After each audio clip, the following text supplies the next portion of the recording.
Welcome to CineCynics. I'm Mark, And I'm Craig. and just remember, when Hollywood can't use something, they turn it into something else. Despite rumors that Mike Myers was actually writing Wayne's World 3, it's not actually happening. Despite how much I might want to see a Wayne's World 3, I don't think this is actually bad news. It means that he could actually devote more energy into writing the new Austin Powers movie that he's been promising for the last 10 years. Going right down the list of recently debunked rumors, Zachary Quinto will in fact be returning to the role of Spock after Star Trek II. Which is great news because Zachary Quinto made that role his own, and I can't wait to see him again. And it's been recently announced that Lawrence Kasdan will be returning to write Star Wars 8 and 9, which is so exciting, along with Simon Kinberg. Yeah, this is some pretty fantastic news. If there was anybody qualified to be writing these new Star Wars sequels, it would be Lawrence Kasdan. I mean, he was intimately connected with the writing of both Empire and Return of the Jedi. So, I mean, he knows the universe. The whole thing with Darth Vader ending up being Luke's father, that's Lawrence Kasdan. And he should also direct it, because he's a great director. Watch Silverado. That was an awesome movie. Yeah, at least one of them. I don't necessarily think that would happen. I would really love for them to give him the chance of actually directing one of these pictures. The movie I'm going to recommend on this week's Watch It is Battle of Britain, starring Michael Caine, Christopher Plummer, Robert Shaw, and Sir Laurence Olivier. In the summer of 1940, Adolf Hitler and his Third Reich controls most of Europe after a series of early and decisive victories.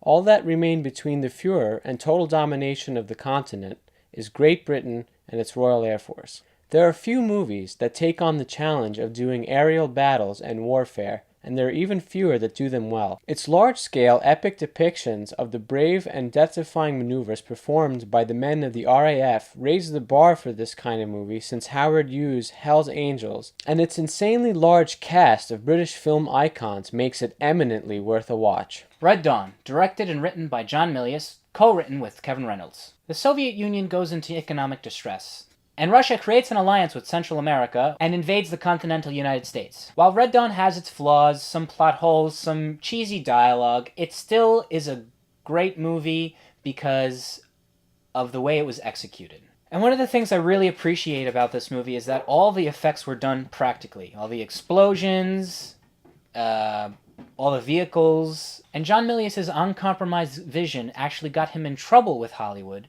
and he hasn't had the same career since. And it's those risks that Milius took that has made this movie such a cult classic.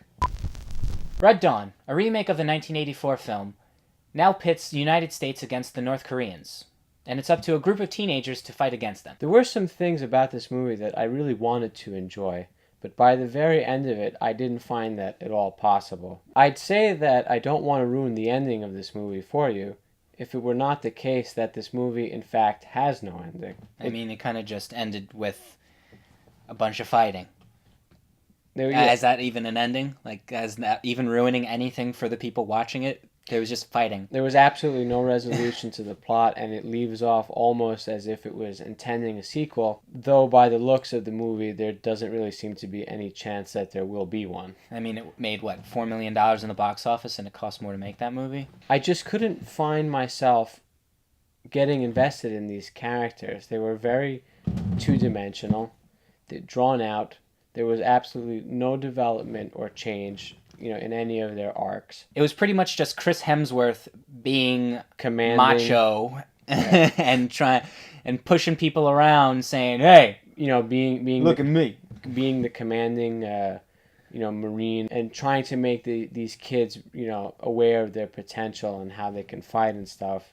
And Jeffrey Dean Morgan in the role of Colonel Andy Tanner that he inherited from Powers Booth of the original was also good, but beyond that, there was very other redeeming qualities in any of the other performances. Yeah, and for someone that was literally in maybe 20 minutes of the movie total, and Chris Hemsworth was a pretty good addition, but overall, all the characters you just did not give a shit about, and especially the ones that were like, oh, Adrian Palicki, I know you liked her performance, but I was like, oh wow, she likes Chris Hemsworth's character.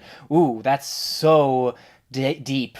I thought she was good for what they gave her, but I mean beyond It that, doesn't help that she's extremely hot at all, right? she was good with what they gave her. The plot of the movie also left much to be desired, as it was never fully explained the reason for North Korea invading to begin with. Yeah, some economic thing that they tried to talk about in the beginning or whatever, but they didn't actually have the characters that were North Korean talk about the specific reasons why they were there. They were just there to be the enemy. There was absolutely nothing to them whatsoever. They tried to use the backdrop of our current global economic crises and escalating tensions from various conflicts as to explain the mood in which this invasion takes place, but yet it makes no sense. Yeah, it makes absolutely no sense whatsoever. I can't help but feel that maybe some of that is due to the fact that this movie was delayed for 2 years. It was originally supposed to come out in summer of 2010. Yeah. But because the original plot line involved the Chinese as those being the ones that invade us, the plot changed dramatically. It was not the same plot. They actually had to change the beginning of the movie, and they were making this whole scenario in the beginning for the North Koreans to actually invade. It would ultimately, and they probably had a better developed. Yeah, the plot line of the Chinese would ultimately have been much more realistic. They're the only ones in the world that perhaps can match us militaristically. They certainly have an army that's much larger than ours. I can understand some of their reasoning as to why they pulled this away. Apparently, when the script had leaked and it made its way to the Chinese press, which began to claim that it was very antagonistic and anti-Chinese, and MGM, I guess, fearing a backlash in the Chinese film market, which is pretty important overseas, decided to pull it back. Why the hell are we letting the Chinese dictate what kind of movies we can make? I mean, financially, I get it, but... Yeah, it doesn't make any sense. And it also didn't help that MGM went under. Yeah. So that further delayed things. And despite the action being mildly entertaining and the inclusion of Creedence Clearwater serving as the anthem to their fight for freedom, its glaring developmental flaws cannot allow me in good conscience to recommend this movie. Yeah, me neither. Just really bad dialogue. I was laughing at moments that were supposed to be serious and parts that were supposed to be funny and lighthearted. I was just rubbing my head like, really? They just did that? Oh, God.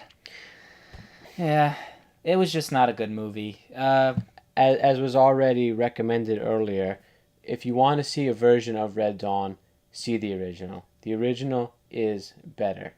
The original had the courage of its convictions. There was a clearly defined enemy. It understood who it was. The plot made sense, was realistic, and it took risks. It gave the viewer a realistic vision of what they always feared would happen, but never thought they would see. If you liked Cinecynics, comment, rate, or subscribe.